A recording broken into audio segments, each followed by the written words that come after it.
कर्पूरगौरं करुणावतारं संसारसारं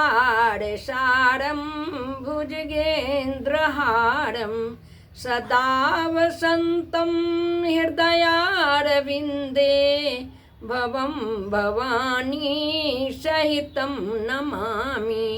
त्वमेव माता च पिता त्वमेव बन्धुश्च सखा त्वमेव विद्या द्रविणं त्वमेव सर्वं मम देव। जनकसुता जगजननी जानकी अतिशय प्रिय करुणा निधानकी। ताके जुगपद कमल मनावं जासु कृपा निर्मल मति पावं। मंगल भवनिया मंगलहारी दरबहु सो दशरथ अजिर बिहारी।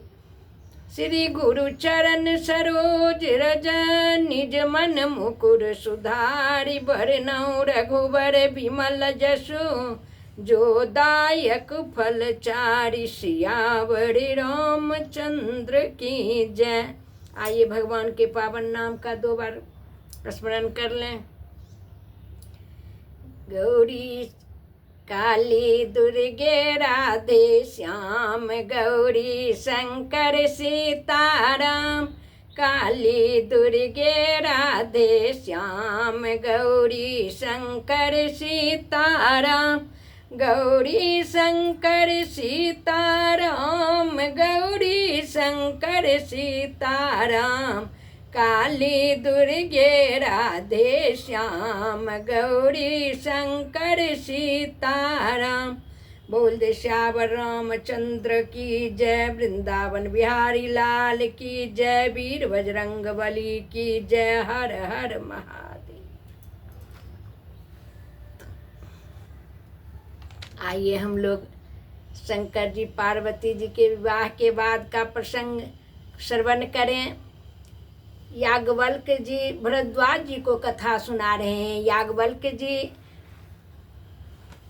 यहाँ माघ मकरगत रवि जब होई तीरथ पति ही आव सब कोई। तो वहाँ जब गए हैं त्रिवेणी संगम पर तो ही भरद्वाज जी उनका चरण पकड़ के और संशय पूछे हैं कि हे प्रभु मुझे कुछ संशय है। आपके संशय क्या होगा? भगवान की कथा सुनने का उत्कट अभिलाषा अत्यंत प्रेम प्रदर्शित होता है। तो वो पूछे हैं तो याज्ञवल्क्य जी कहे हैं। तो ही यहाँ शंकर जी के सरस कथा सुनकर याज्ञवल्क्य जी के द्वारा भरद्वाज जी बड़े प्रसन्न हुए। अब वक्ता को कैसे पता चले श्रोता बड़े प्रसन्न हुए हैं? तो कथा सुनने पर गदगद गिरा नयन बह नीरा। शरीर पुलकायमान हो जाता है, वाणी अवरुद्ध हो जाती है, आँखों से प्रेमाश्रु झरने लगते हैं। ये श्रोता का लक्षण कहा गया है। तो शंकर जी का सुंदर रसीला प्रसंग सुनकर बड़े गदगद हुए भरद्वाज जी महाराज। और यह देखकर उनकी प्रेम की यह दशा देखकर याज्ञवल्क्य जी महाराज बड़े प्रसन्न हुए और कहते हैं कि हे मुनि प्रथम ही मैं कही शिव चरित। बूझा मरम तुम्हार सूचि सेवक तुम राम के रहित समस्त विकार। तुमने राम कथा पूछी थी और मैंने पहले शिव चरित कहा और देखा कि शिव जी की कथा में आपको बड़ा ही प्रेम है, अत्यंत ही स्नेह है। इससे पता चलता है कि राम कथा सुनने के आप अधिकारी हो। क्यों?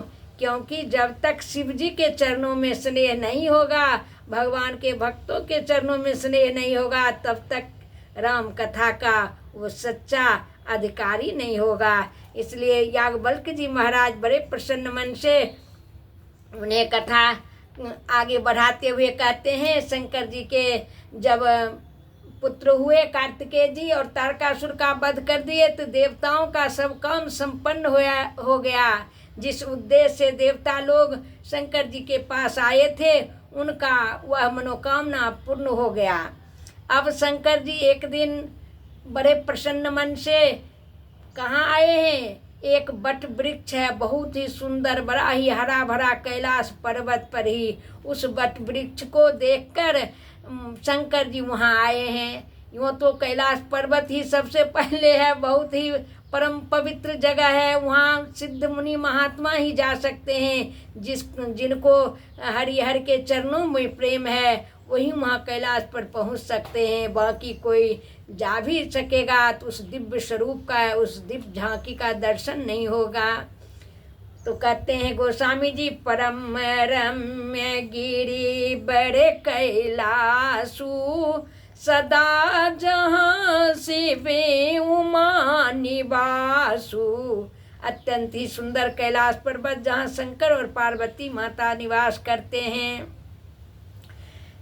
उसी पर्वत पर तेहि गिरि पर बट बिटप विशाला नित नूतन सुंदर सब काला। उसी कैलाश पर्वत पर एक बट वृक्ष है जो सभी कालों में, सभी समयों में सुंदर रहता है, उसकी छाया सुखद होती है, उसमें हरे हरे पत्ते रहते हैं, कहीं कोई उसमें झरे हुए सूखे हुए पत्ते नहीं रहते हैं, ऐसा उसका गुण है।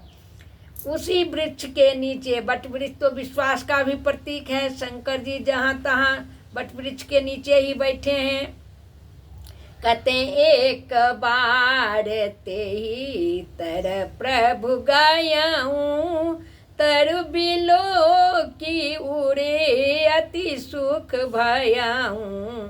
यूँ तो सदा ही जाते रहते थे, लेकिन एक बार का प्रसंग कहते हैं गोस्वामी जी, जब शंकर जी उस बट वृक्ष के नीचे गए तो उसकी सुंदर सुखद छाया देखकर शंकर जी वहीं बागछाला बिछाकर और बैठ गए, बड़े प्रसन्न मन से बैठे हुए हैं। तब पार्वती जी ने देखा कि आज मेरे स्वामी बड़े प्रसन्न मन से बट वृक्ष के नीचे जाकर बैठे हैं, मैं जाऊं और कुछ भगवान की चर्चा करूं। जो जिस मानसिकता के लोग रहते हैं, सुंदर जगह देखकर उनको वहाँ वही काम करने का मन करता है।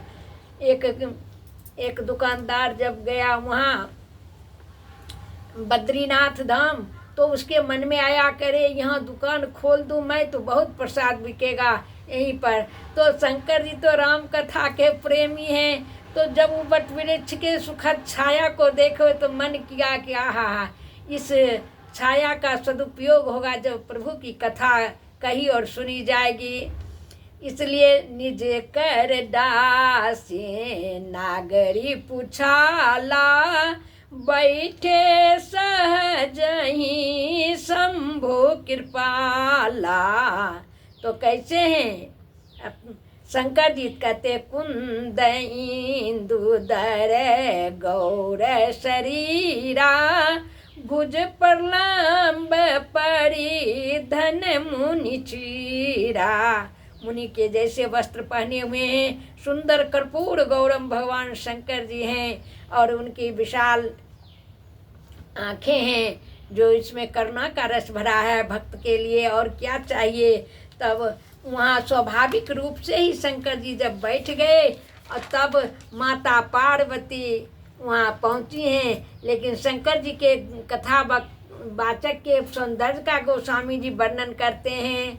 कहे शंकर जी के जटा मुकुट सुर सरित सिर लोचन नलिन विशाल नीलकंठ लावण्य निधि सोह बाल विधु बाल सियावर रामचंद्र की जय।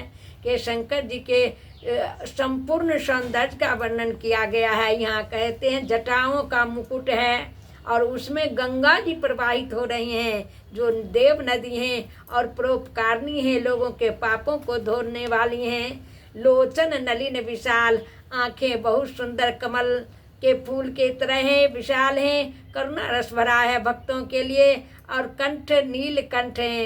यह किसका प्रतीक है कि देखो सबको पूर्ण सृष्टि को बचाने के लिए शंकर जी जिस कालकूट को धारण कर लिए हैं उससे गला नीला पड़ गया। वो नीलकंठ भगवान से सूचित होता है कि दूसरों के दुख को हरने वाले हैं।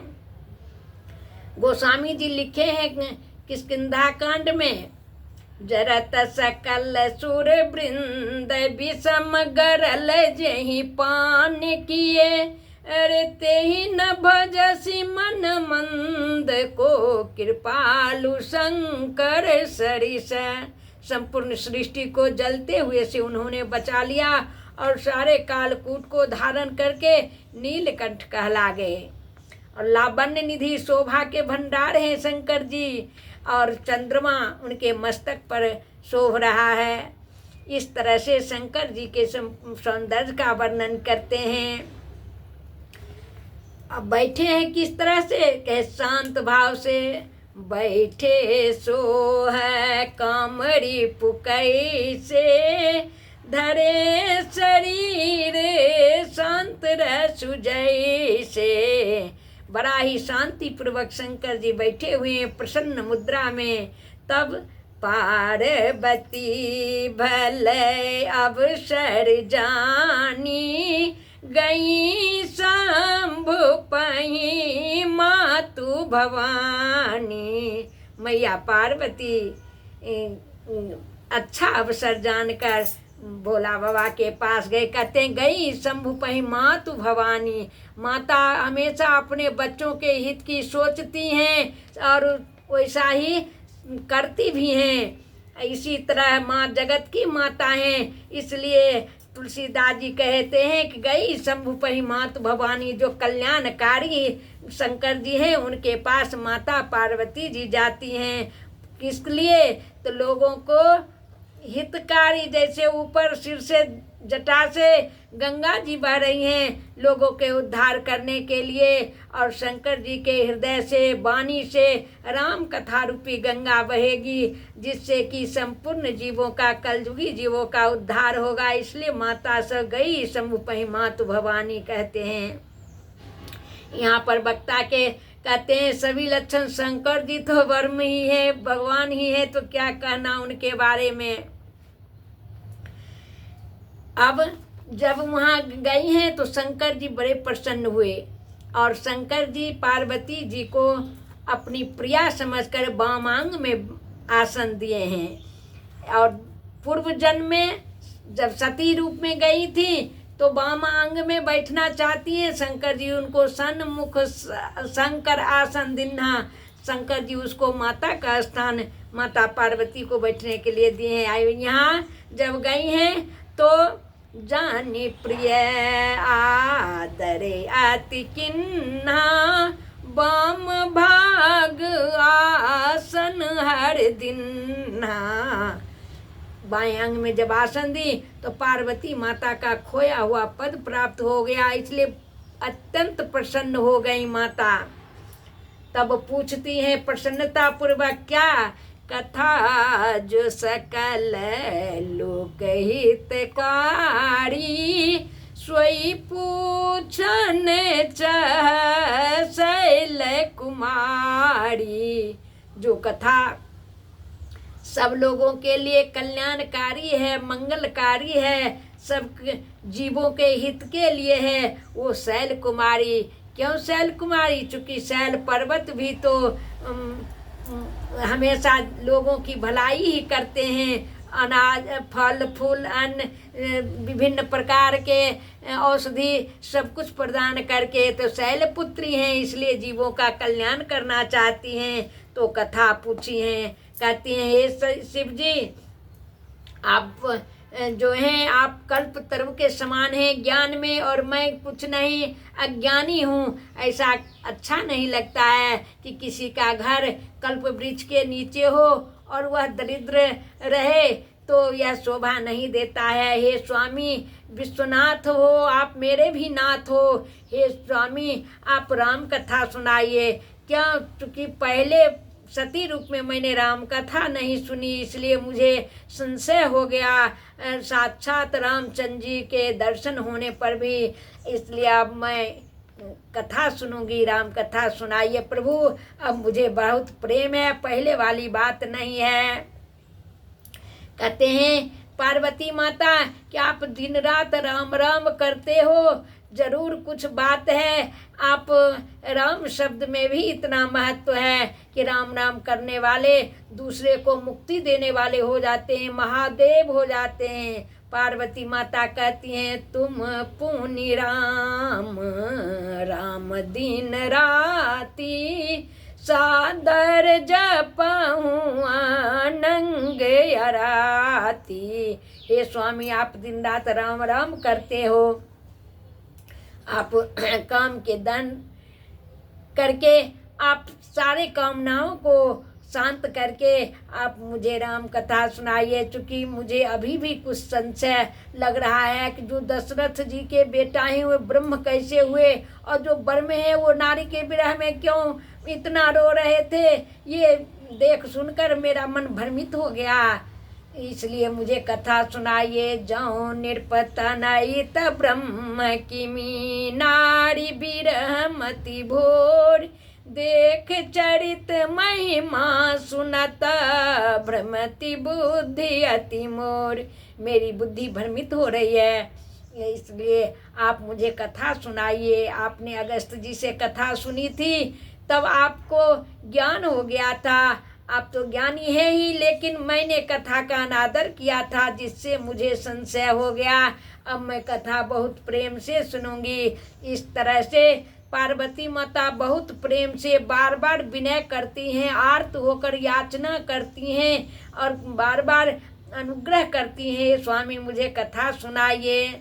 बंदों पद धरि धरनि सिर, विनय करऊँ कर जोर, बरनहु रघुबर विशद जस, श्रुति सिद्धांत निचोर। हे स्वामी मैं आपको पृथ्वी पर मस्तक रखकर विनय करती हूँ, प्रणाम करती हूँ। जब तक पति पत्नी का भाव रहा शंकर जी कथा नहीं कहे। जब गुरु शिष्य के तरह पार्वती माता बार बार शंकर जी के चरणों में दंडवत प्रणाम करके अनुनय विनय करती हैं, तब शंकर जी तैयार होते हैं और कहते हैं, पार्वती माता कहती हैं कि हे स्वामी यद्यपि मैं स्त्री हूँ, ना समझ हूँ, मुझे अधिकार नहीं है राम कथा सुनने का, फिर भी मैं दासी आपकी हूँ, मन कर्म वचन से आपके चरणों की दासी हूँ, इसलिए मुझे कथा सुनाइए। संतों की भक्तों की जो दासी होती है वो अधिकारी हो जाती है। शंकर जी से कहती हैं यद्यपि जो सीता नहीं अधिकारी, दासी मन क्रम वचन तुम्हारी, गूढ़ तत्व न साधु दुराबही, आरत अधिकारी जह पाबही, अति आरती पूछऊँ सुर राया, रघुपति कथा कहूँ करि दाया।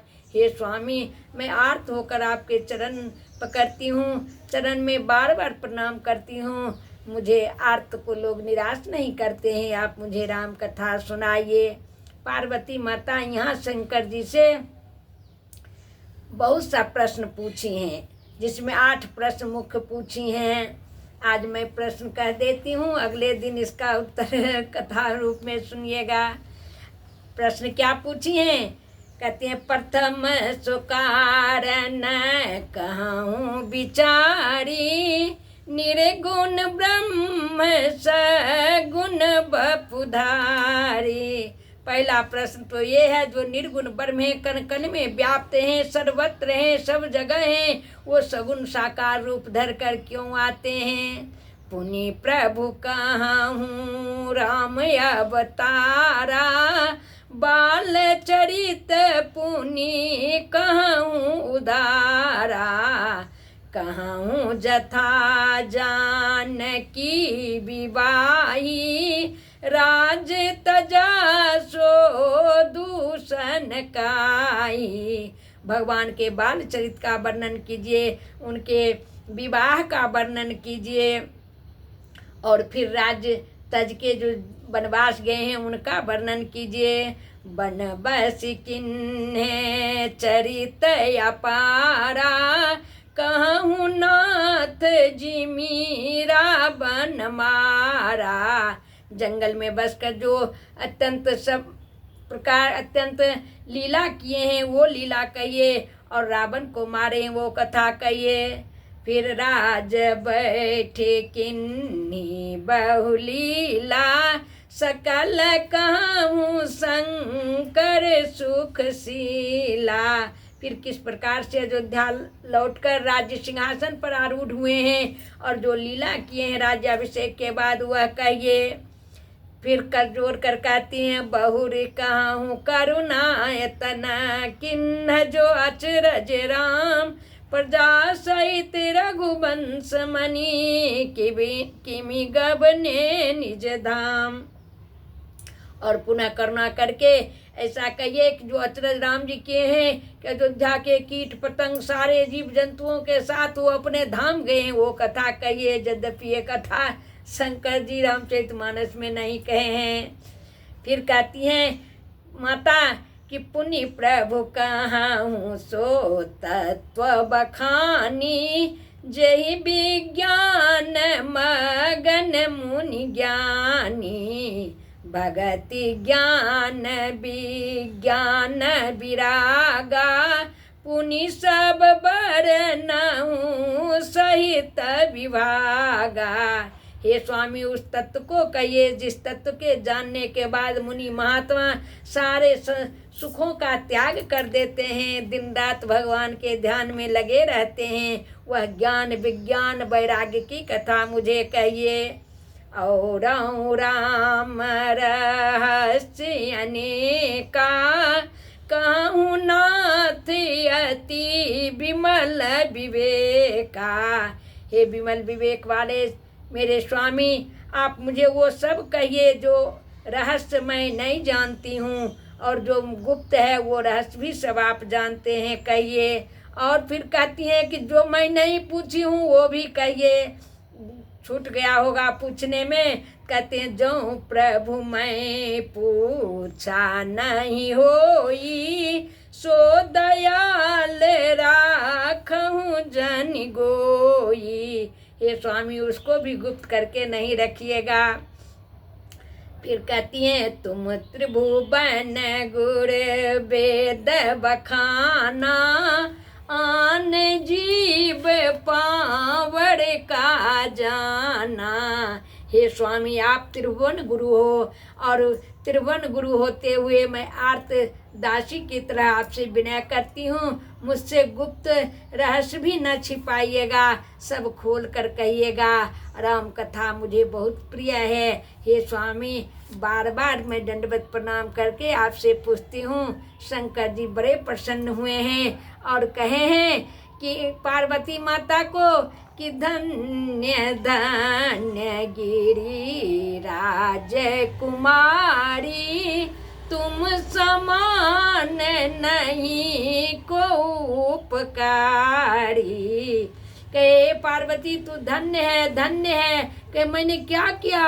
तो कहते हैं कि तुमने उपकार किया। संसार का कैसा उपकार स्वामी?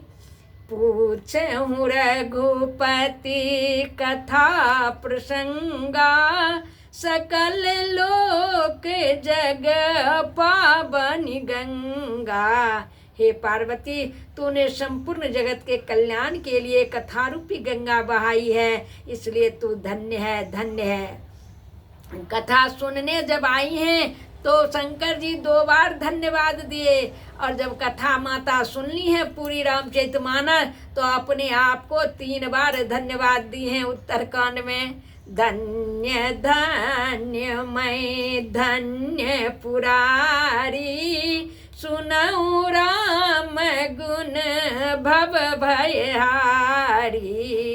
हे महादेव, हे त्रिपुरासुर के नाश करने वाले त्रिपुरारी, मैं धन्य हूँ ऐसा कहे हैं। तो भगवान की कथा कहने सुनने वाले सभी धन्यवाद के पात्र हैं। इसलिए शंकर जी उन्हें धन्यवाद 2 बार दिए और माता खुद से 3 बार अपने को धन्य धन्य धन्य मानी है।